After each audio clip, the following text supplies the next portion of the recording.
March 22, 2020, Riverview, Florida. A security camera mounted on the front of a suburban house captures 13 seconds of footage that would become the most haunting evidence in a double murder case spanning 7 years.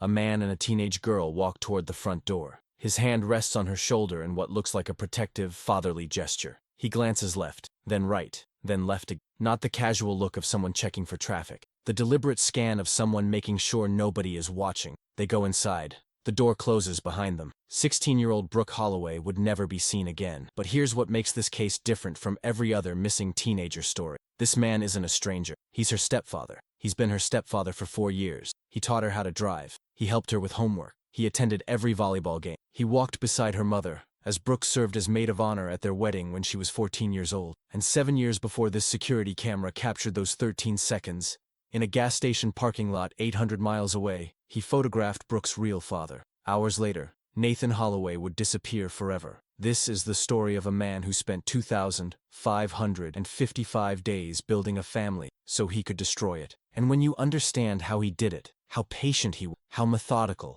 how perfectly he disguised himself as safety when he was actually the greatest danger, you'll never look at helpful strangers the same way again. Brooke Holloway entered the world in April 2008 in Riverview, Florida, born to Nathan and Denise Holloway. She was their only child, arriving after years of trying to conceive. Her parents called her their miracle baby, the answer to prayers they'd almost stopped praying. Nathan Holloway was 36 years old in 2017, a pharmaceutical sales representative who'd worked his way up through determination and natural charisma. He worked for a major company covering territories in northern Florida and southern Georgia. The job meant decent money, enough that Denise could work part-time as a medical assistant and still have flexibility for Brooke's school events and activities. They lived in a 3-bedroom house in a quiet Riverview, the kind of place where kids rode bikes until the streetlights came on, where neighbors knew each other's names and waved when collecting mail. They went to church most Sundays, not religiously devoted but spiritually grounded. They had barbecues in the backyard during summer. They looked like every other middle-class American family trying to build a good life. Brooke was everything. As she grew from infant to toddler to child to young woman, she developed into someone remarkable. She had long dark hair that she usually wore in a ponytail during the school week and down on weekends. She was 5 feet 6 inches tall by the time she turned 16. She loved animals, particularly her gray tabby cat named Muffin, that had been hers since she was 10 years old. She was obsessed with true crime podcasts, which is an irony so dark it's almost unbearable to contemplate. She would listen while doing homework, fascinated by the psychology of criminals, by the investigative process, by how detectives piece together evidence.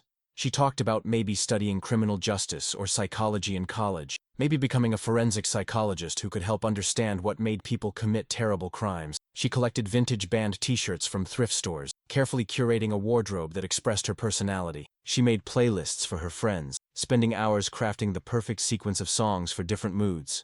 She was learning to play guitar, practicing in her bedroom until her fingers hurt, determined to master the instrument. At Riverview High School, Brooke maintained solid grades, not valedictorian material, but consistently. She had a close group of friends, the kind of friendships teenage girls form that feel like they'll last forever. She played middle blocker on the volleyball team, not the star player, but reliable, someone coaches could count on. Her friends described her as loyal, funny, sometimes quiet, but with moments of surprising boldness. She was the friend who remembered birthdays, who checked in when someone seemed down, who could keep secrets. She was real, not performing some perfect teenager persona, but actually being herself, figuring out who that self was supposed to be. Nathan traveled for work sometimes, short trips, usually just overnight, occasionally 3 or 4 days. It was part of the job. Meetings with hospital administrators, presentations to medical practices, the usual sales routine. Denise was used to it. Brooke was used to it. Nathan always called home every night when he was away. Always brought Brooke a small gift when he came back.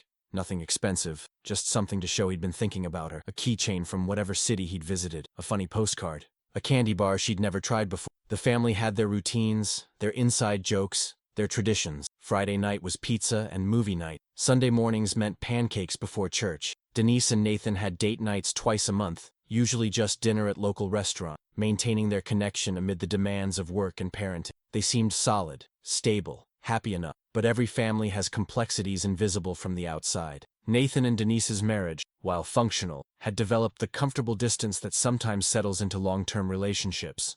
They loved each other, certainly, but the passionate romance of their early years had mellowed into partnership, into shared responsibility for Brooke, into parallel lives that intersected at key points but didn't completely overlap anymore. Nathan spent more time at work than strictly necessary, partly because pharmaceutical sales rewarded hustle, partly because coming home to an empty house before Denise and Brooke arrived felt peaceful. Denise had her own interests. Her medical work, her book club, her yoga classes. They weren't unhappy. They just weren't the center of each other's universes anymore. Brooke was their center now. And into this typical, imperfect, normal American family, darkness was about to intrude. Ray Carver was 41 years old in 2017, though he would claim to be younger when convenient. Born in 1976 in rural Tennessee, he was the middle child of three, raised in a household defined by absence more than presence.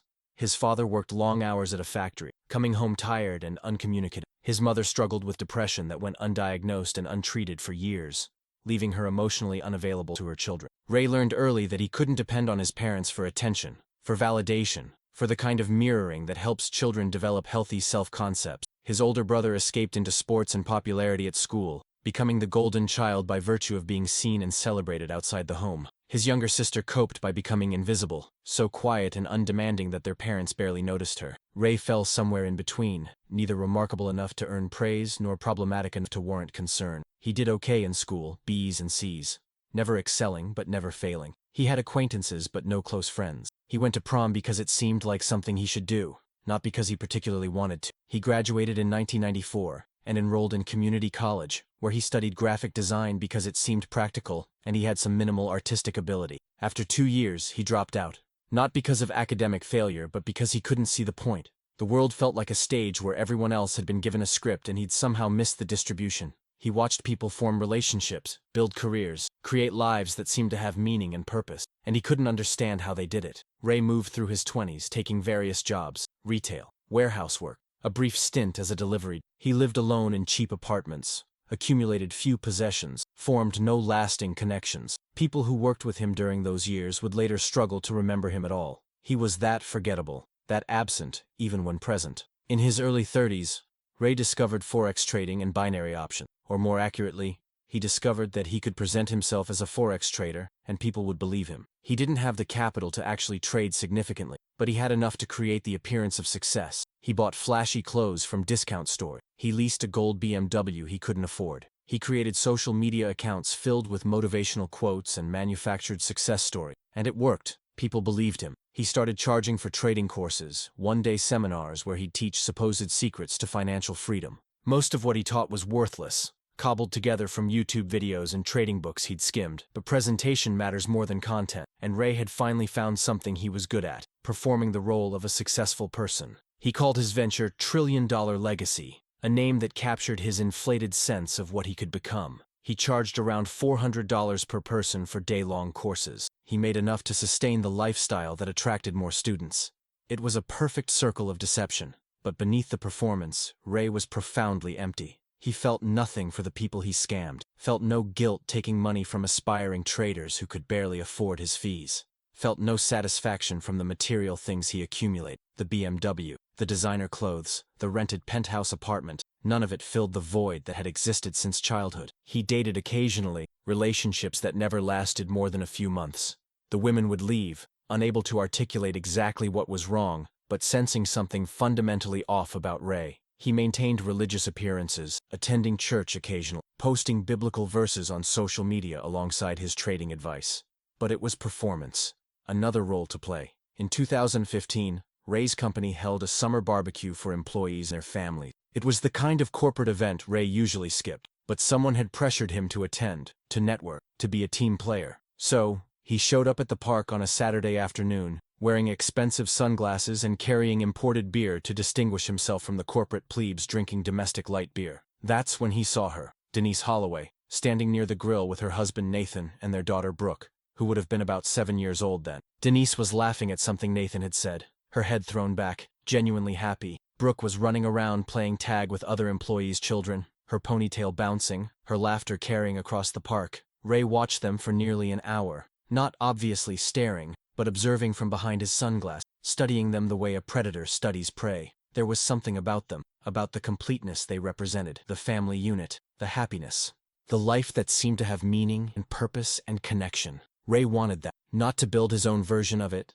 but to take theirs, to insert himself into that completeness and claim it as his own. Over the following weeks, Ray began researching the Holloway family. He followed Denise's social media, creating fake accounts so she wouldn't notice his attention. He learned about Nathan's job, his travel schedule, his routes.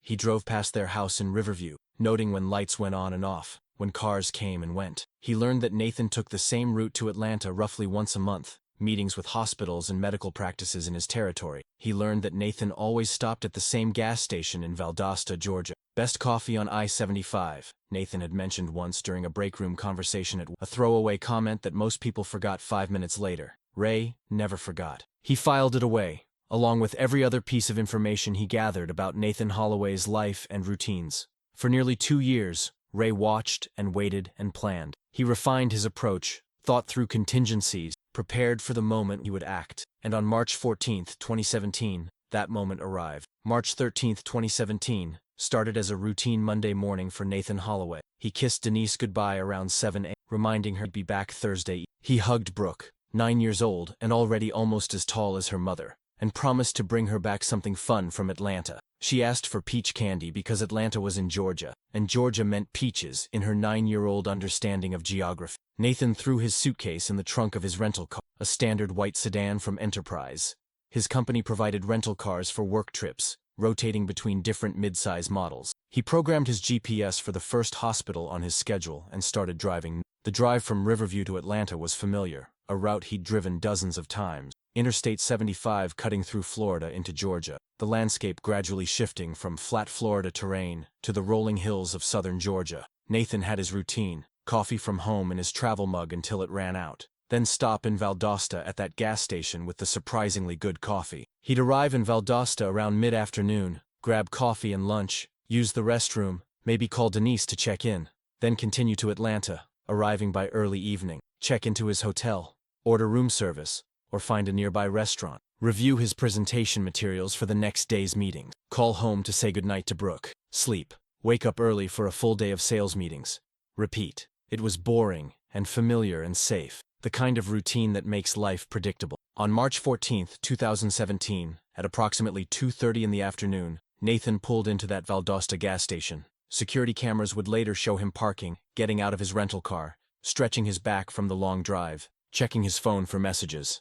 He was wearing business casual clothes, a polo shirt and khaki, comfortable for driving, but presentable enough for any unexpected client interactions. He walked toward the convenience store entrance, completely unaware that 4 spaces away, Ray Carver sat in his car with a telephoto lens camera, photographing Nathan's every. Ray had called in sick from work for 3 consecutive days, March 13th, 14th, and 15th. His supervisor noted it but didn't question it. People get sick. Nobody checks where you go when you're supposedly home with. Ray drove to Valdosta early on the morning of March 14th, arriving at the gas station by 8 a.m. Then he waited. 6.5 hours of waiting, parked in different spots, moving the car periodically so it wouldn't look suspicious, watching every vehicle that pulled in. He knew Nathan would come.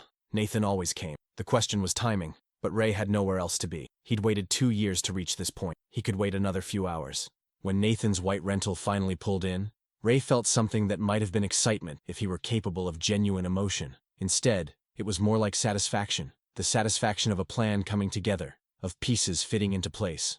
Ray photographed Nathan walking into the store. Then he got out of his car, adjusted his baseball cap to obscure his face from cameras, and followed Nathan inside. What happened next remains unclear because Nathan's body has never been found. But the evidence suggests Ray followed Nathan into the restroom. The gas station had a single-occupancy bathroom at the back of the store, relatively isolated. Ray likely confronted Nathan there, though whether he used a weapon or surprise or some combination remains unknown. Nathan Holloway, 36 years old, pharmaceutical sales representative, devoted father, husband, trying his best to provide for his family, never made it back to his rental car. Ray Carver drove Nathan's rental car to a rest stop on Interstate 75, about 80 miles north of Valdosta. He wiped down the interior, removing any obvious fingerprints, and left Nathan's wallet in the center console, his suitcase in the trunk, his laptop bag on the passenger seat. Everything exactly where it should be except Nathan himself. Then Ray walked to a pre-positioned second vehicle, possibly his own car or a rental, and drove back to Florida. He arrived home in Brandon by late evening on March 14th. He went to work on March 16th,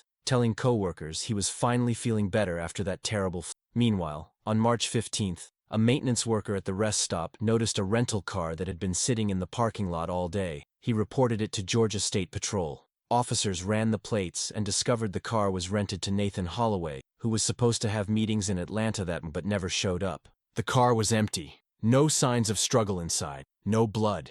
No evidence of foul play. Just an abandoned vehicle with no logical explanation for why Nathan Holloway would leave his wallet, his belongings, and simply vanish. Georgia State Patrol contacted Denise Holloway that evening. The conversation was professional, but devastating. Her husband's rental car had been found abandoned. He wasn't there. They were investigating. Did she know why Nathan might have stopped at that rest stop? Did he have any reason to be there? Denise had no answers. Nathan was supposed to be in Atlanta. He'd called her the night before from a hotel, or at least she thought he had. Now, she couldn't remember if they'd actually spoken, or if he'd just sent a text saying he was too tired to call. The timeline was already blurring, panic making memory unreliable. Police investigated extensively. They interviewed Nathan's co-workers, learning about his sales route, his upcoming meetings. They checked his bank accounts, finding no unusual activity. They pulled his phone records, discovering his last call had been to Denise the night of March 13th. A 15-minute conversation where they talked about normal things. Grocery shopping, Brooke's homework, what movie they might rent that week. Nothing that suggested anything was wrong. They searched the rest stop area with cadaver dog. They searched the woods behind it. They found nothing. Nathan Holloway had simply disappeared. Some investigators quietly theorized that Nathan had walked away from his life. Men do that sometimes, leave their families, start over somewhere. Maybe he had a gambling problem nobody knew about. Maybe there was another woman. Maybe he was gay and couldn't face coming out in rural Florida. Maybe he just couldn't handle the responsibility of marriage and fatherhood. But none of those theories made sense to Denise. Nathan loved Brooke too much to abandon her. He'd never do that to their daughter. Something terrible had happened to her. She was certain of it. The case went cold within 3 months. No body, no witnesses, no evidence of foul play beyond the abandoned car. The insurance company eventually paid out on Nathan's life insurance policy after the legal waiting period. Denise used it to pay off the mortgage and set aside money for Brooke's future education. And every day, she wondered what happened to her husband, where he was, if he'd suffered, if somehow he might still be alive somewhere, unable to get home for reasons she couldn't imagine. She would learn the truth eventually, but not for 7 more years. And by then, it would be too late to save anyone. Ray Carver understood timing. That was perhaps his greatest skill, the patience to wait for the exactly right moment to act. After killing Nathan Holloway in March 2017, Ray didn't immediately reach out to Denise. He waited 7 full months. During those 7 months, Ray continued his normal life in Brandon. He went to work at the pharmaceutical company, the same company where Nathan had. He maintained his Forex trading scam, selling courses and accumulating more expensive belongings he didn't actually care about. He attended church occasionally, keeping up appearances. But privately, he prepared. He created a sympathy card with careful handwritten notes expressing condolences about Nathan's disappearance. He researched what he should say, how to strike the right tone between concerned coworker and potential friend. Nothing too forward, nothing that would raise suspicion. Just genuine-sounding empathy. In October 2017, 7 months after Nathan vanished, Denise received that card through the company's internal mail system. The message inside was simple and appropriate. I heard about Nathan. I just wanted you to know that I'm thinking of you and Brooke during this difficult time. If you ever need anything, please don't hesitate to reach out. Ray Carver, Medical Devices Department. Denise barely remembered who Ray Carver was. She'd received dozens of sympathy cards after Nathan's disappearance.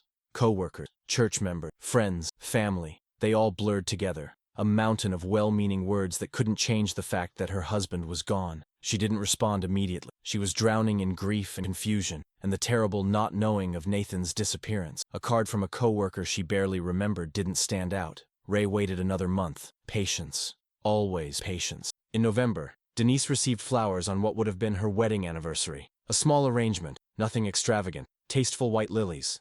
The card said, "I know this day must be especially hard. You're not alone." This time, Denise noticed, someone had remembered her anniversary. Someone cared enough to send flowers when she was dreading facing that. She called the number on the card to thank whoever had sent them. Ray answered, his voice warm and concerned. They talked for almost an hour. Ray mostly listened while Denise talked about Nathan, about how hard it was not knowing what happened, about Brooke asking questions she couldn't answer, about feeling like she was drowning and nobody understood. Ray said something during that conversation that would echo horribly years later when the truth came out. Nathan loved you too much to leave voluntarily. I knew him from. He talked about you and Brooke all the time. He was a good man. Something terrible happened to him. I know it. And that was true. Something terrible had happened to Nathan. Ray just didn't mention that he was the terrible. Over the following year, Ray slowly integrated himself into Denise's life. He would call occasionally, just checking in, never pushing for more than she seemed ready to give. When her lawnmower broke in spring 2018, Ray came over and fixed it.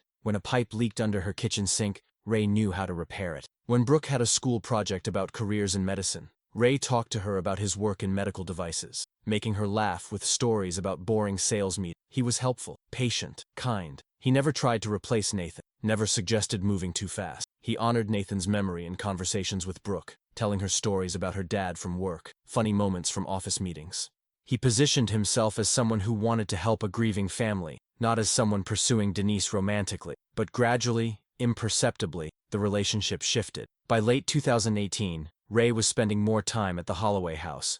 He'd come over for dinner occasionally. He'd help Brooke with homework. He and Denise would sit on the porch after Brooke went to bed, talking about life and loss, and how to move forward. In early 2019, 2 years after Nathan disappeared, Denise and Ray began dating officially. It felt strange to Denise, starting a new relationship when she still didn't know what happened to her husband. But Nathan had been gone for 2 years. Police had closed their investigation. The insurance company had paid out. Everyone kept telling her she needed to move on, to think about her future, to not let grief consume her entire life, and Ray seemed perfect. He was patient with her emotional ups and downs. He was good to Brooke, never trying to force a father-daughter relationship, but letting it develop naturally. He had a good job, drove a nice car, seemed financially stable. He went to church. He said all the right things about faith and family and commitment. Brooke, 11 years old, liked Ray well enough. He was nicer than some of her friends' stepdads. He let her pick restaurants when they went out for dinner. He didn't try too hard to be cool or win her over with expensive gifts.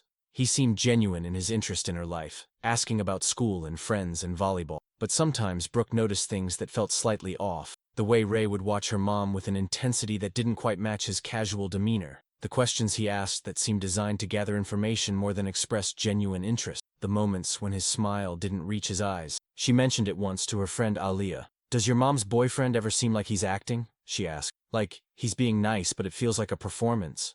Aliyah shrugged. "All adults act. That's what being grown up is." Brooke wanted to believe that. Wanted to believe the unease she sometimes felt was just her being weird about her mom dating someone who wasn't her dad. In June 2020, 3 years after Nathan disappeared, Ray proposed to Denise. He did it properly, asking Brooke for permission first, explaining that he wanted to marry her mom, but only if Brooke was okay with it. "I'm not trying to replace your dad," Ray told 12-year-old Brooke. "Nathan was your father and always will be. I just want to be part of your family, to help take care of you and your mom. Is that okay?" Brooke said yes, because what else could she say? Her mom seemed happy for the first time in years.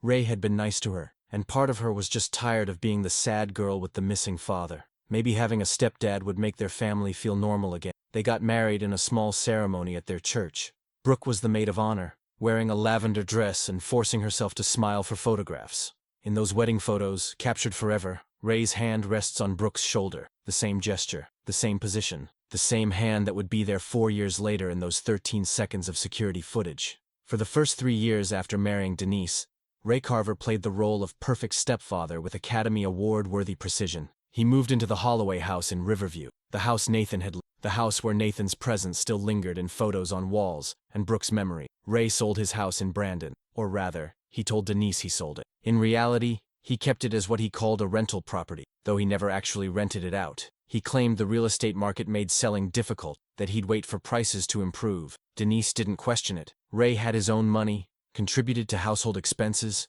seemed financially stable. The Brandon house sat empty most of the time, but Ray maintained it, paid the utilities, kept it climate-controlled, checked on it regularly. He told Denise he was keeping it as an investment, possibly for Brooke's future. Denise thought it was sweet that Ray was thinking long-term about her daughter's financial security. At the Riverview house, Ray integrated himself into the family's routines. He drove Brooke to school when Denise had early shifts at the medical clinic. He helped with homework, particularly with math and science, subjects that had always challenged. He attended volleyball games, sitting in the stands with other parents, cheering when Brooke made a good play. When Brooke turned 15 and got her learner's permit, Ray taught her to drive. He was patient during those lessons, never yelling when she made mistakes, explaining traffic rules clearly, building her confidence behind the wheel. Brooke would later remember those driving lessons as some of her better memories with Ray. He seemed genuinely interested in helping her learn, in keeping her safe. Ray maintained his work in the medical devices sales department, the same company where Nathan had.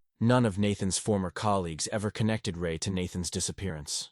Why would they? Ray had seemed appropriately sympathetic about Nathan's case. He'd been supportive of the widow. Their marriage seemed like a beautiful second-chance story. In their church community, people praised Denise for finding love again, and Ray for stepping up to help raise another man's child. They were seen as an example of faith and healing, of how God brings people together even after tragedy. But beneath the surface of this picture-perfect blended family, something was shifting. Starting in late 2023, when Brooke was 15 and Ray had been her stepfather for more than 3 years, Brooke began noticing behaviors that made her deeply uncomfortable. Ray started asking questions about her friends that felt invasive. Which friends' parents worked late? Which friends had houses that were empty after school? Which friends did she trust most?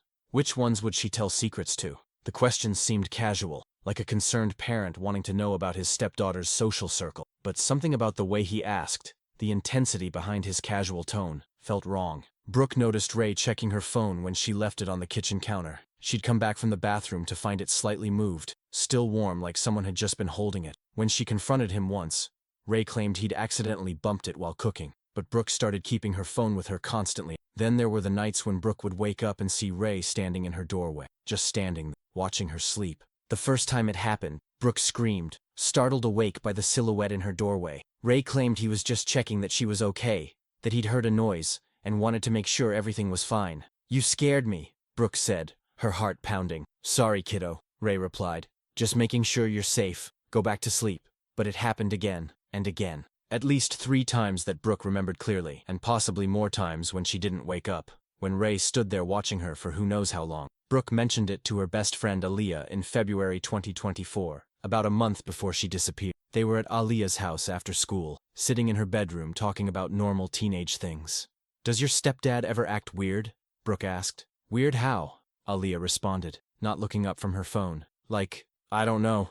Ray asks a lot of questions about my friends and stuff, and sometimes I catch him looking at me in a way that feels wrong. I can't explain it." Aaliyah finally looked up. "Wrong? Like how? Like creepy wrong?" Brooke hesitated. "I don't know. Maybe I'm overthinking it. He's been nice to me for years. Maybe I'm just being paranoid. Has he, like, touched you inappropriately or anything?" Leah asked, her voice dropping to almost a whisper. "No, nothing like that," Brooke said quickly. "It's just a feeling. Like sometimes when he's looking at me, it doesn't feel like how a dad should look at a daughter. Does that make sense?" Aaliyah shrugged. "My mom's boyfriend is weird too. Overprotective and asks too many questions. I think that's just what stepdads do. They're trying too hard." Brooke wanted to believe that. Wanted to believe her gut feeling was wrong, that she was being unfair to Ray who had been good to her and her mom. But deep down, in a place she couldn't quite articulate, she knew something was wrong. Her instincts were screaming that when Ray looked at her, he wasn't seeing a daughter. He was seeing something else. Something that made her skin crawl even though she couldn't explain why. She was right. But by the time anyone listened to those instincts, it would be March 22nd, 2024, and it would be too late to save her. Denise Holloway woke up on March 22nd, 2024, to her alarm at 5:30 in the morning. She had a double shift at the medical clinic, covering for a colleague who had called in sick the night before. She hated double shifts, particularly on Fridays when she'd rather be winding down for the weekend. But the clinic was short-staffed, and Denise prided herself on being reliable. She got ready quietly, trying not to wake Ray, who was still asleep. Before leaving, she knocked softly on Brooke's door. "Brooke, honey, I'm heading to work. Remember, I won't be home until after midnight because of the double shift. There's money on the counter for dinner. Ray will be here. Love you." A muffled, "Love you too," came from behind the closed door. Denise drove to work in the early morning darkness, arriving at the clinic by 6:15. She texted Brooke around 7:30 to make sure she was awake for school. Brooke responded with a thumbs-up emoji and a heart. Everything was normal. Everything was fine. Brooke got ready for school, putting on her favorite jeans and a vintage Nirvana t-shirt she'd found at a thrift store. She fed Muffin, her gray tabby cat who wound around her ankles meowing insistently. She grabbed her backpack, made sure her phone was charged, and headed out the door to catch the bus. School was school. Boring classes, lunch with friends, volleyball practice after school that ran until 4:30. Brooke's friend Aaliyah had a car and offered to drive her home, but Brooke said Ray was picking her up. Ray had texted around 3 p.m. "Want me to get you after practice? We can stop for groceries. Your mom wants me to pick up stuff for dinner this weekend." Brooke had responded, "Okay, thanks." Practice ends at 4:30. Ray arrived at Riverview High School at exactly 4:35 p.m. He pulled into the parking lot in his black Toyota Camry, waving at Brooke when she walked out of the gym. She was sweaty from practice, her ponytail slightly disheveled, her face flushed from exercise. "Good practice?" Ray asked as she climbed into the passenger seat. "Yeah, it was fine. I'm exhausted though. Want to grab a drink at the store? You must be thirsty. They stopped at a grocery store on the way home. Security cameras captured them in the produce section around 4:45 p.m. Ray pushing the cart, Brooke walking beside him looking at her phone. They looked completely normal. A father and daughter running errands together. Nothing suspicious, nothing wrong. They checked out at 5:03 p.m. Ray paid cash. They drove home, arriving at the Riverview house at 5:12 p.m. This is when the critical security camera, the camera mounted on the front of their house, installed by Nathan years earlier for security, captured their arrival. Ray's car pulls into the driveway. Both get out. Ray grabs grocery bags from the trunk. Brooke walks toward the front door, still looking at her phone. Ray catches up to her, placing his hand on her shoulder. They walk together across the yard toward the door. Then comes the moment that investigators would analyze frame by frame. Ray glances left, then right, then left again. It takes maybe 2 seconds. But in those 2 seconds, his entire demeanor changes from casual to hyper. He's not checking traffic. He's checking if anyone is watching. They reach the door at 16:35 and 47 seconds. The door opens. They go inside. The door closes. Timestamp: 16:35 and 59 seconds. 13 seconds total. The last confirmed visual evidence of Brooke Holloway alive. Inside the house, they unpacked groceries. Based on what investigators would later piece together from the crime scene, Brooke went to her room to change out of her sweaty practice clothes. Ray began preparing dinner, or at least that's what he would later claim. At 4:52 p.m., Brooke texted her mother, "Home safe, love you." It was their routine. Whenever Brooke got home, she texted Denise. Denise responded at 4:54 p.m. with a heart emoji. That text message at 4:52 p.m. would be the last communication anyone ever had with Brooke Holloway. But at the time, nobody knew that. It was just a normal text from a teenage daughter to her mother. Everything was fine. Everything was normal. Except it wasn't. Because Ray Carver had been planning this day for 7 years, since that photograph at the gas station in March 2017, since he murdered Nathan Holloway and made it look like a disappearance, since he carefully courted Denise, married her, became Brooke's stepfather, earned her trust. All of it had been leading to this moment, to March 22, 2024, to a Friday evening when Denise was working a double shift and wouldn't be home until well after midnight, when Brooke was alone in the house with the man she'd learned to call her stepdad. What happened in that house between 4:52 p.m. and 9:43 p.m. remains partially unclear because Ray has never provided a full confession. But the evidence tells much of the story, the terrible story of Brooke's final hours. Sometime around 6 p.m., Ray entered Brooke's bedroom. How he incapacitated her isn't certain from the forensic evidence. There were no signs of struggle in her, no screaming that neighbors heard. He may have used a weapon to threaten her into compliance. He may have drugged her somehow. What's certain is that by 6:30 p.m., Brooke was no longer able to call for help. Ray's next move was calculated and deliberate. He opened Brooke's window from the inside to create the appearance that she might have climbed out, that she might have run away. He removed the screen, leaning it against the exterior wall below the window. He was creating a narrative, building a story that investigators would later find. Then, according to forensic evidence and the timeline pieced together by detectives, Ray carried Brooke through the house to the back door. His truck was parked behind the fence in the backyard where no cameras could see it from the street. He put Brooke in the truck. At 6:47 p.m., Brooke's Apple Watch began transmitting location data from an address in Brandon, Florida, Ray's old house. The house he'd kept empty for years, claiming it was a rental property, the house that would become Brooke's final location. For the next 2 hours and 48 minutes, Brooke's Apple Watch continued transmitting from that address. The watch also recorded her heart rate, and that data, when investigators finally accessed it, would tell a story that even seasoned detectives would struggle to process without breaking down. 6:47 p.m., heart rate elevated at 110 beats per minute, consistent with fear or stress. 7:30 p.m., heart rate critical at 145 beats per minute, consistent with terror or extreme physical exertion. 8:15 p.m., heart rate fluctuating between 100 and 130. 9:35 p.m., heart rate drops to 0. At 9:43 p.m., the Apple Watch stopped transmitting entirely. The battery died, or the watch was destroyed, or both. Brooke Holloway, 16 years old, died sometime around 9:35 p.m. on March 22, 2024, in the Brandon house where Ray Carver had brought her, where he had planned to bring her for possibly years, where he had maintained an empty house specifically for this purpose. What Ray did to Brooke during those 2 hours and 48 minutes would be revealed through autopsy evidence and forensic examination. But the details are so horrific, so brutal, that they serve no purpose to repeat here in explicit detail. It's enough to say that Brooke suffered, that she was conscious for much of it, that she likely knew she was going to die, and that Ray Carver, the man who had been her stepfather for 4 years, who had taught her to drive and helped with her homework and attended her volleyball games, showed her no mercy whatsoever. After Brooke died, Ray began the cleanup process he'd clearly planned in advance. He used industrial cleaning chemicals, the kind used in medical facilities, to remove biological evidence from Brooke's body. He bound her body in a highly confined position. He wrapped her in multiple layers of heavy-duty plastic bags. He placed her in a large household trash bin, covered her with sheets, and closed the lid. Then Ray locked up the Brandon house and drove back to Riverview in his Camry. He arrived home around 11 p.m. He cleaned himself up, changed clothes, made sure nothing appeared unusual, and he waited for Denise to come home from her double shift. When Denise arrived home just after midnight, exhausted from 16 hours of work, Ray was sitting on the couch watching television. "How was work?" he asked. "Long," Denise replied. "Where's Brooke?" "She went to bed around 9, said she was tired from volleyball practice."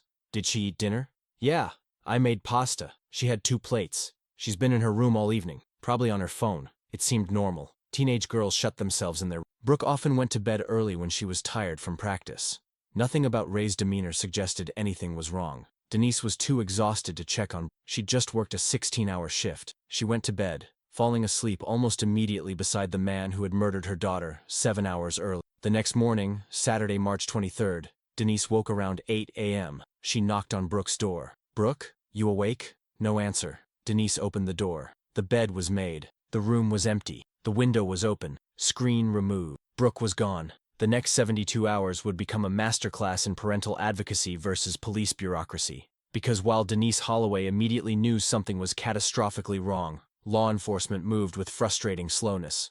Denise called Brooke's phone the moment she discovered the empty bedroom. It rang 4 times and went to voicemail. She tried again. Same result. She texted, "Where are you? Call me right now." No response. She ran downstairs to Ray, who was making coffee in the kitchen, the picture of a concerned stepfather starting a normal Saturday morning. "Ray, Brooke's not in her room. Her window is open. Her bed looks like it wasn't slept in." Ray's performance was Academy Award worthy. Shock, confusion, immediate action. He rushed upstairs to check Brooke's room himself, called her name, checked the bathroom, the basement, the backyard. "Did she say anything about going out?" Ray asked, his voice tight with fake worry. "No, she would have texted me. She always texts me." They called Aaliyah, Brooke's best friend. Aaliyah hadn't heard from Brooke since school Friday. They called other friends.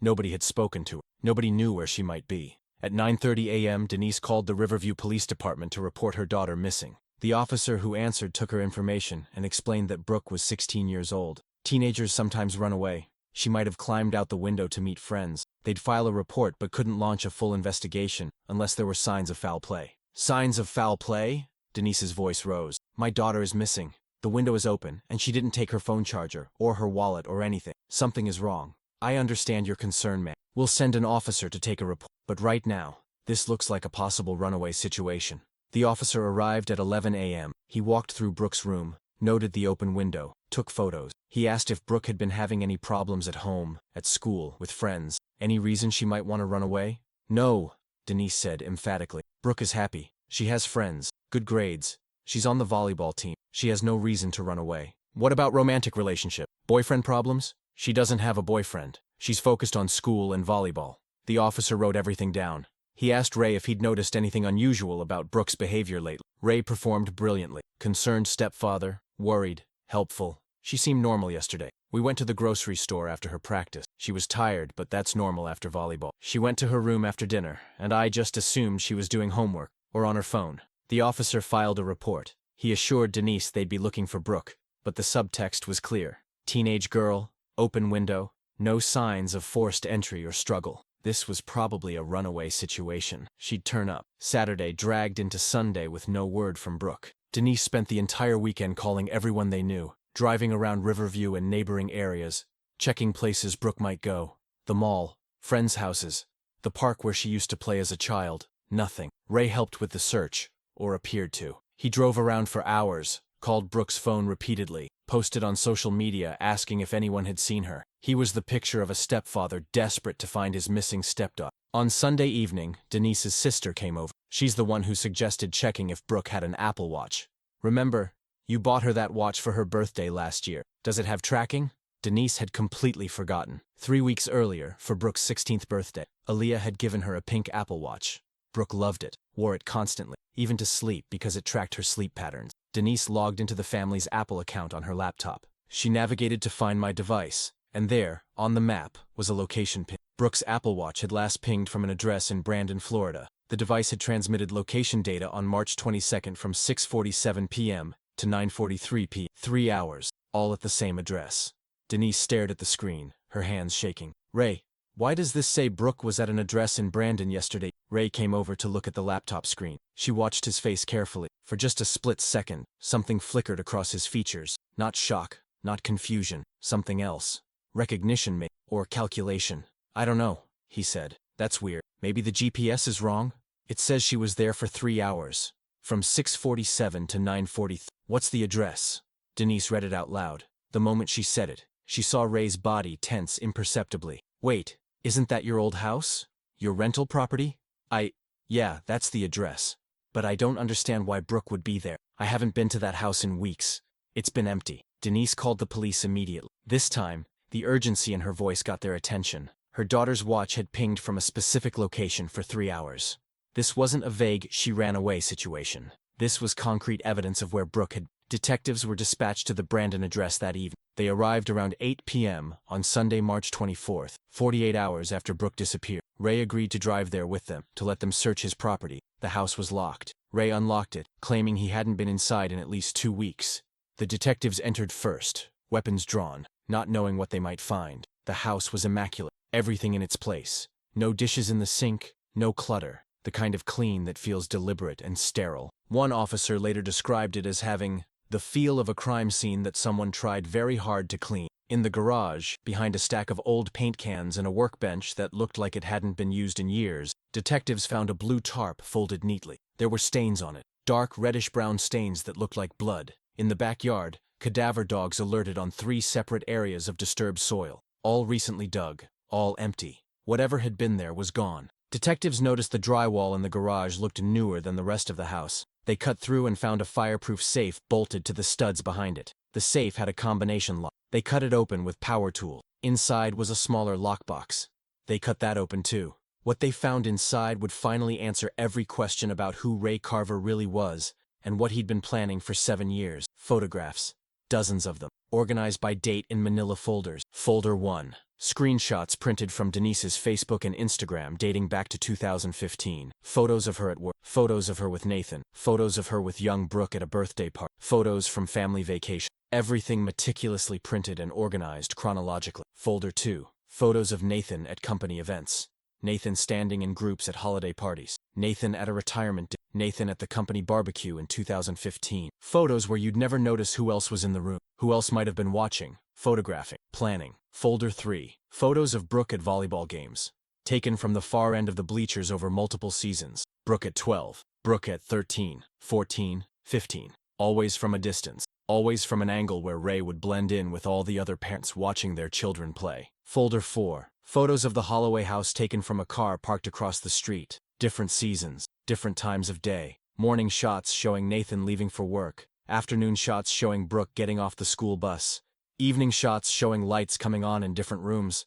And then, the smoking gun. A printed photo. Timestamp in the corner. March 14, 2017, 2:37 p.m. Nathan Holloway standing at a gas station in Valdosta, Georgia, walking from his rental car toward the entrance, carrying a coffee cup, looking at his phone, completely unaware that someone was photographing him from a vehicle parked nearby. The photo that proved Ray Carver was there. That proved he'd been following Nathan. That proved he'd been planning something for years before Nathan disappeared. The same investigator who'd been reluctant to treat Brooke's case seriously on Saturday morning was now calling in every available resource.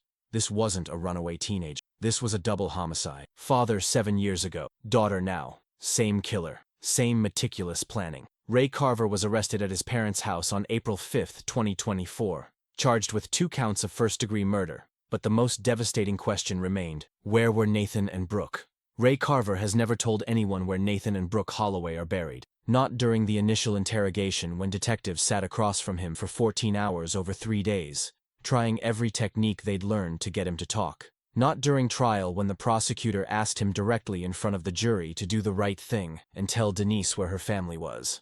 Not when the judge gave him one final opportunity before sentencing. Not when Denise stood at the podium during victim impact statement and begged him with tears streaming down her face to give her family back. He sat there throughout all of it with the same calm expression he'd worn in the wedding photos. The same expression from those 13 seconds of security. The same expression he'd maintained for 7 years while pretending to be someone he wasn't. He knows exactly what he will never tell. Under United States law, Ray's silence is protected. The Fifth Amendment right against self-incrimination continues even after conviction. He cannot be compelled to reveal body location. Prosecutors considered offering him reduced sentences in exchange for information, but ultimately decided against it. Ray had shown himself to be a manipulator who would promise anything without delivering, and some crimes deserve no deal. Ray Carver's trial began in October 2024 and lasted 6 weeks. The prosecution presented the photographs from the lockbox, particularly the one of Nathan at the gas station. They presented the blood evidence from the tarp, DNA analysis confirming it was Brooke's blood. They presented the Apple Watch data showing Brooke's final 3 hours, her heart rate climbing and then stopping at Ray's Brandon house. They presented testimony from Brooke's friends about her concerns regarding Ray's behavior in the months before she disappeared. They presented phone records showing Ray had called in sick from work on March 13th, 14th, and 15th, 2017, the exact days Nathan disappeared. They presented Ray's own social media posts showing he'd claimed to be homesick during those days. The defense argued that the photographs proved nothing beyond Ray having an obsessive personality. They suggested the blood on the tarp could have come from Ray himself, from an innocent injury. They pointed out that without bodies, without a clear cause of death, the prosecution couldn't prove beyond reasonable doubt exactly how Nathan and Brooke died. But the jury saw through it. The totality of evidence painted an undeniable picture. Ray had stalked the Holloway family for years. He had photographed Nathan the day Nathan disappeared. He had courted Denise after murdering her husband. He had married her and become Brooke's stepfather. He had maintained a secret house in Brandon for years, a house where Brooke's Apple Watch placed her on the night she disappeared, where her blood was found. The jury deliberated for 18 hours over 3 days. On November 3, 2024, they returned their verdict. Guilty on both counts of first-degree premeditated murder. The sentencing phase was brief. Florida law requires life without parole for premeditated. The judge had no discretion. Ray Carver would die in prison. During victim impact statements, Denise Holloway stood before the court and faced the man who had destroyed her family. She had written her statement carefully, rewriting it dozens of times, trying to find words adequate for what she needed to say. "You came into my life when I was broken," Denise began, her voice steady despite the tears on her face. "My husband had disappeared. I had a young daughter who was asking questions I couldn't answer. I was drowning in grief and confusion, and you pretended to rescue me." She paused, looking directly at Ray. He stared straight ahead, not meeting her eyes. "You sent flowers on my anniversary. You fixed things around my house. You were patient with Brooke. You made me believe that maybe, possibly, I could build a new life even though my old one had been stolen. You made me believe you were good." Her voice hardened. "But you weren't rescuing me. You were the one who made me need rescuing. You killed my husband. You killed him so you could have access to me and my daughter. You spent 7 years playing the role of devoted husband and stepfather. 7 years of lying. 7 years of planning." The courtroom was silent except for Denise's voice. "Brooke told me something felt wrong about you," she told her friend Aaliyah. "Her instincts were screaming that something wasn't right. And nobody listened because you were so good at seeming trustworthy, so good at playing human." Denise's voice broke. "You took my husband. You took my daughter. And even now you're still taking. Every day I wake up not knowing where Nathan and Brooke are buried. Every day I can't visit their graves. Every day I can't hold funerals and say goodbye properly. You're still punishing me even from behind bars." She took a breath, steadying herself. "But I need you to know something. I will find them. I don't care if it takes the rest of my life. I will find my husband and my daughter. I will bring them home. I will bury them with the dignity and love you tried to deny them. And when I do, your name will mean nothing. You'll be a footnote in their story. They mattered. You never did." Ray watched her speak. When she finished, he turned forward in his chair. He never looked at her. Since Ray's conviction, Denise has hired 3 different private investigation firms to search for Nathan and Brooke. She's consulted with search and rescue volunteers who specialize in recovering. She's worked with forensic anthropologists who create potential burial location profiles based on killer psychology and geography. She's personally walked hundreds of acres around Brandon with cadaver dogs. She's searched woods, fields, abandoned property. She's checked every location Ray had any known connection to. Nothing. The bodies were moved to somewhere Ray prepared years in advance, somewhere that might never be found unless he speaks. The property where Ray lived in Brandon has been demolished. The Brandon house itself was torn down by the property owner after the trial, unable to find anyone willing to rent or buy a location associated with such horror. The lot sits empty now. a scar on the neighborhood. Ray's parents, who had been questioned extensively during the investigation, sold their property and moved out of state. The knowledge that their son was a murderer, that he'd buried evidence on their property, that he'd hidden this darkness from them for years, destroyed them. Denise still lives in the Riverview house. She can't bring herself to leave. This was Nathan's house. This was where Brooke grew. Moving would feel like abandoning. She keeps Brooke's room exactly as it was, though she can't bear to enter it most days. Muffin, Brooke's gray tabby cat, still sleeps on Brooke's bed, waiting for a girl who will never come home. Every day, Denise watches those 13 seconds of security footage, the last visual evidence of her daughter alive. She studies every frame, looking for something she missed. Some sign that Brooke was in danger. Some moment where Brooke looked back at the camera and silently asked for help. There's nothing. Brooke looks normal, safe. She had no idea that in less than 3 hours, she would be dead. Ray Carver currently sits in a maximum security prison in Florida. He has filed appeals, all of which have been denied. He maintains his silence about the burial locations. Other inmates have tried to get information from, hoping to trade that information for reduced sentences or better conditions. He tells them nothing. Detectives occasionally visit him, hoping time in prison might break his resolve, might make him finally reveal where Nathan and Brooke are. He refuses to see them. The cruelest aspect of this case is that Ray holds all the power even after losing everything. He's in prison for life. He has nothing to gain from revealing body locations. But he has one final way to inflict Denise, keeping her family from her. That knowledge is his last act of control. The Ray Carver case is unusual in true crime because of the sheer duration of his planning. Most murders are impulsive or planned over days or weeks. Ray planned for 7 years. That level of patience is extraordinary and terrifying. Criminal psychologists who studied Ray's case identified several key characteristics of what they term patient predators. These are individuals who can suppress immediate gratification in service of long-term goals. They can maintain false personas for years. They can integrate themselves into victims' lives slowly and methodically. Ray's journals, discovered during the investigation, revealed a mind that understood it was different. He wrote about feeling nothing when people around him experienced emotions. He wrote about creating fake personas to fit in with normal people. He described himself as wearing a mask, playing a role, constantly performing humanity, rather than genuinely experiencing it. What's chilling is that Ray succeeded at this performance for years. He had coworkers who considered him a friend, church members who thought he was devout. Denise believed he loved her. Brooke thought he cared about her. None of them saw the emptiness beneath the mask. The case also reveals how domestic predators use time as a weapon. By becoming Brooke's stepfather for 4 years before acting, Ray established legitimacy that made questioning him difficult. When Brooke expressed unease about his behavior, adults dismissed it as typical teenage resistance to a step-parent. The length of the relationship worked in Ray's favor, creating an assumption that anyone who'd been good for 4 years couldn't suddenly be dangerous. Denise Holloway has become an advocate for family members of missing persons whose bodies haven't been recovered. She speaks at conferences about the unique trauma of not being able to bury loved ones, of living in permanent limbo between hope and. She's working with legislators in Florida to create laws that would incentivize convicted killers to reveal body locations, though she acknowledges the constitutional challenges such laws would face. She's also become a voice for trusting children's instincts. Brooke knew something was wrong about Ray. She couldn't articulate it clearly, couldn't provide specific examples beyond vague feelings, uncomfortable moments. But her gut was screaming that when Ray looked at her, something was off. Children know when they're being predated, Denise says in her advocacy work. They might not have the vocabulary to explain it. They might doubt themselves because the adult seems so normal to everyone else. But their instincts are usually right. We need to listen when children say something feels wrong about someone, even if we can't see it ourselves.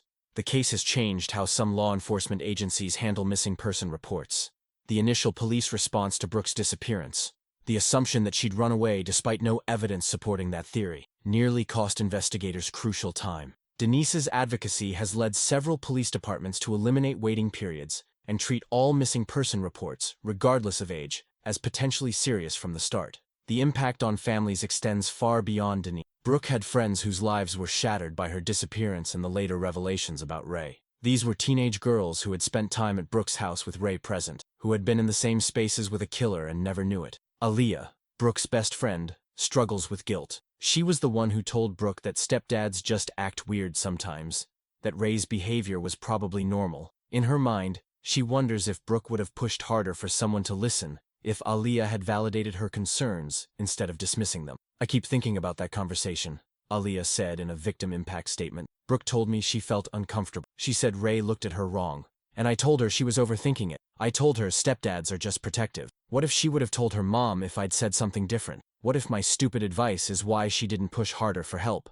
Therapists working with these secondary victims emphasize that predators like Ray are skilled at manipulation. Ray spent years establishing himself as trustworthy, specifically so people wouldn't question him. Aaliyah's response was normal, reasonable, exactly what most teenagers would say. The fault lies entirely with Ray, not with a 16-year-old girl who couldn't see through a performance a grown woman couldn't see through either. Nathan's family has also struggled with the revelation that his disappearance wasn't random, wasn't an accident, but was premeditated murder designed to give his killer access to his wife and daughter. Nathan's parents died within 2 years of Ray's conviction, his mother from cancer and his father from what the family describes as a broken heart. Nathan's siblings have worked with Denise to establish a scholarship in Nathan and Brooke's names at Riverview High School. The scholarship goes to students who demonstrate kindness and integrity, the qualities both Nathan and Brooke embodied. It's a way to keep their memory alive beyond the horror of how they died. Denise's extended family has rallied around her, but the grief is complicated by guilt. Multiple family members have confessed to Denise that they sometimes wondered if she moved on too quickly after Nathan disappeared. If marrying Ray only 3 years after Nathan vanished suggested she hadn't really loved. These thoughts, which seemed judgmental at the time, now feel like unbearable failures of support. I thought she needed more time to grieve, one of Denise's sisters admitted. I thought 3 years wasn't long enough before dating again, but I never said anything because I didn't want to judge her. And now I wonder, what if I had said something? What if I had asked more questions about this guy she was dating? Would it have changed anything? The answer, according to domestic violence experts and criminal psychologists, is probably not. Ray was a skilled manipulator who fooled everyone. Background checks revealed nothing. He had no criminal history before Nathan's murder. He presented as successful, stable, religious. He played the role of supportive partner perfectly. There were no obvious red flags that anyone outside the situation could have seen. The only person who sensed the truth was Brooke herself, and she was a teenage girl whose instincts were dismissed as teenager attitude or adjustment issues with a step-parent. The thing that haunts everyone who studies this case is the timeline. 7 years from that photograph at the gas station to Brooke's death. 2,555 days of planning, performing, waiting. Most people can't sustain a diet for 7 weeks. Can't stick to a workout routine for 7 months. Can't maintain focus on long-term goals for 7 years. But Ray Carver maintained his murder plan, his false identity, his performance of being a good person for 7 full years. Every time he attended Brooke's volleyball games, he was performing. Every time he helped her with homework, he was maintaining his cover. Every driving lesson, every shared meal, every family vacation, all of it was in service of a plan that began with a photograph in 2017. Criminal psychologists debate what Ray's ultimate goal was. Some believe he truly wanted to kill Brooke from the beginning, that the 7 years of being her stepfather was foreplay to his real objective. Others think the plan evolved, that initially he just wanted Denise and the life she represented, but over time his focus shifted to Brooke. The journals provide some insight, but remain ambiguous. Ray wrote about wanting what the Holloway family had, about being empty inside and thinking he could fill that emptiness by taking their life. He wrote about Denise being attractive, but also about being drawn to the family as a unit, to the completeness they represented. He wrote less about Brooke specifically, until the later journals, from 2023 and early 2024. Those entries are more disturbing, suggesting his fixation was shifting from the family generally, to Brooke specifically, as she matured into a young woman. But even in his journals, Ray is performing, writing what he thinks someone reading might believe, maintaining ambiguity about his true motivations. Psychologists who analyze the journals note that they read almost like Ray was writing his own true crime story, documenting himself for future study. The most chilling aspect is how normal Ray's 7 years appeared from the outside. He went to work every day, paid bills, attended church, posted on social media about faith and family, celebrated holidays, took family photos.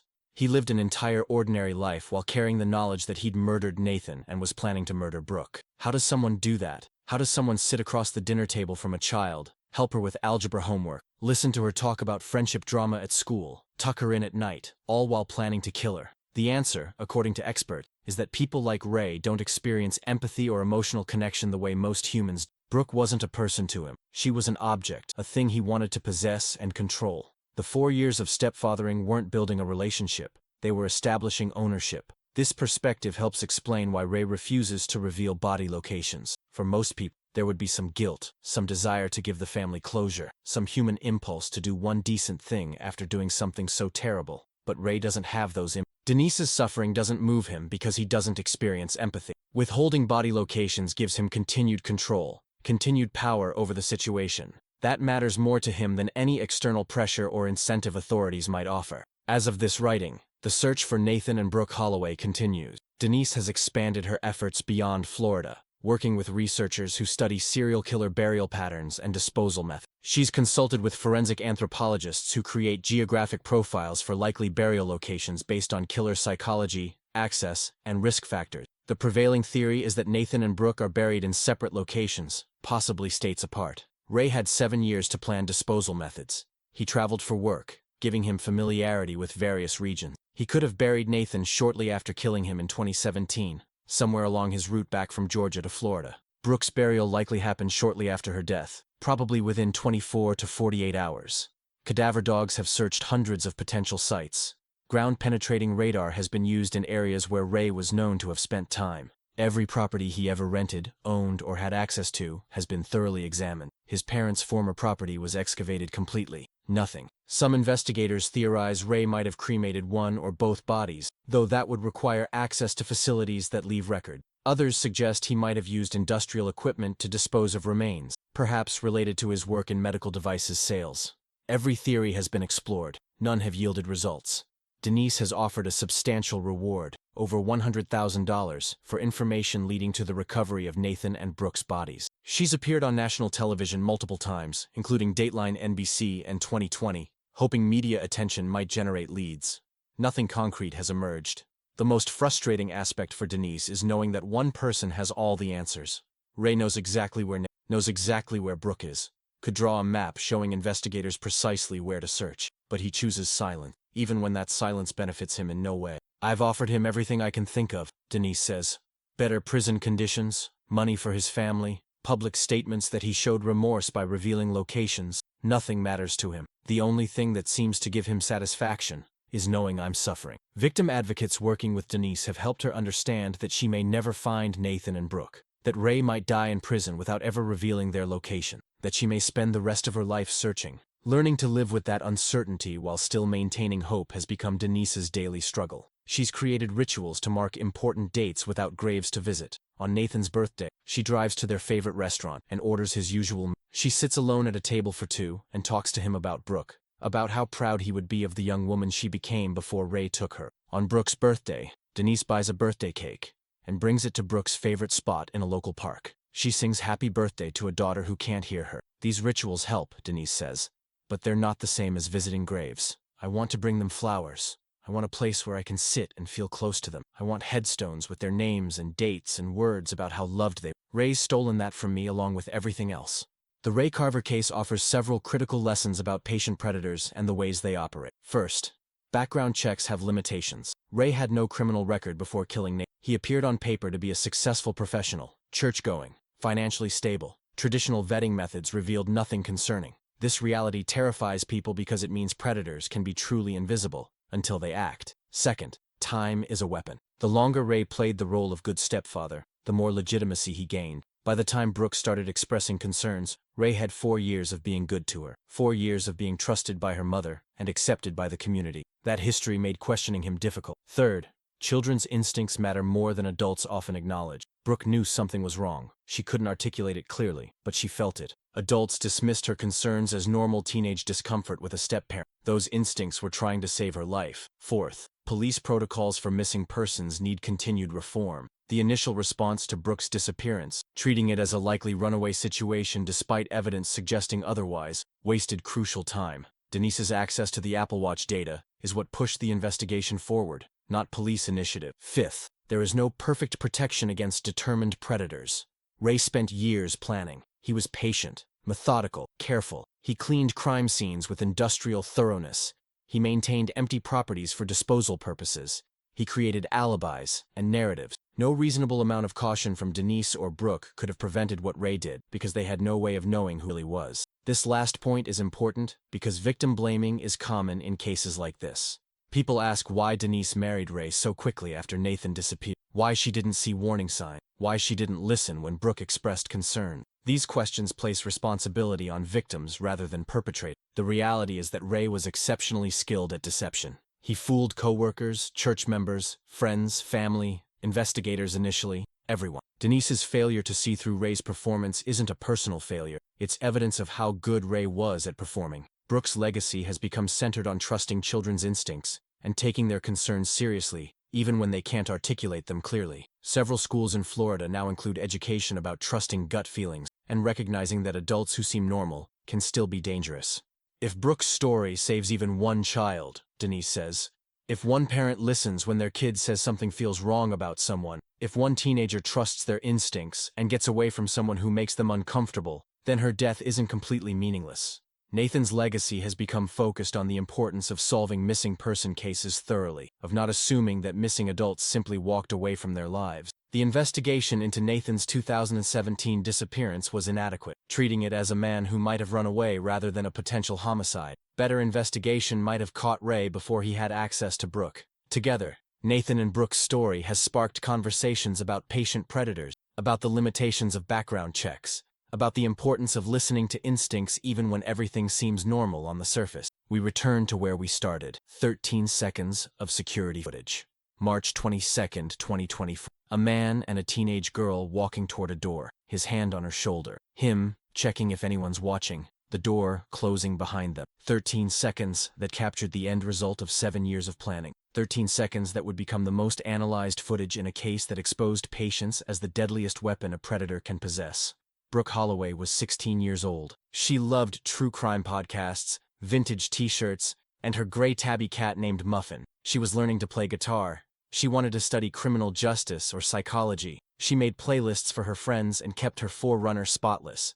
She was loyal, funny, sometimes quiet, but with surprising boldness. She deserved to graduate high school, to go to college, to figure out who she wanted to be, to fall in love, to build a life of her own choosing. Instead, she became a victim of a man who spent 7 years positioning himself to take everything. Nathan Holloway was 36 years old when he died. He was a pharmaceutical sales rep trying to provide for his family. He loved his daughter fiercely. He called home every night when traveling for work. He brought back small gifts to show he'd been thinking of his family. He was ordinary, normal, decent. He deserved to watch his daughter grow up, to walk her down the aisle someday, to meet grandchildren, to grow old with his wife. Instead, he became the first victim in a 7-year plan he never saw coming. Denise Holloway lost her husband to a predator, who then pretended to save her. She lost her daughter to the same predator who had positioned himself as the safe person in. She lost 7 years to a lie. 7 years where she trusted someone who was planning to destroy everything she loved. And every day she lives with not knowing where Nathan and Brooke are buried. Every day she searches. Every day she hopes that maybe today will be the day someone finds them. The day she can finally bring them home. Ray Carver will die in prison. He has nothing left except the knowledge of where Nathan and Brooke are buried. He uses that knowledge as his final act of cruelty, his last way to control and hurt Denise. But Denise refuses to let Ray have the final word. She continues searching. She continues advocating. She continues telling Nathan and Brooke's story so that others might recognize patient predators before it's too late. Ray took my family, Denise says, but he doesn't get to take their memory. He doesn't get to take the love we shared. He doesn't get to take the good years we had before he destroyed everything. Nathan and Brooke mattered. They were loved. They are missed. And I will find them. However long it takes, I will bring them home. That is the legacy of those 13 seconds of footage. Not the horror of what happened after the door closed, but the determination of a mother who refuses to let a predator win, who refuses to stop searching, who refuses to let anyone forget the names Brooke Holloway and Nathan Holloway. They deserved better. They deserved life. They deserved justice. They deserved to be found and laid to rest with dignity. The search continues.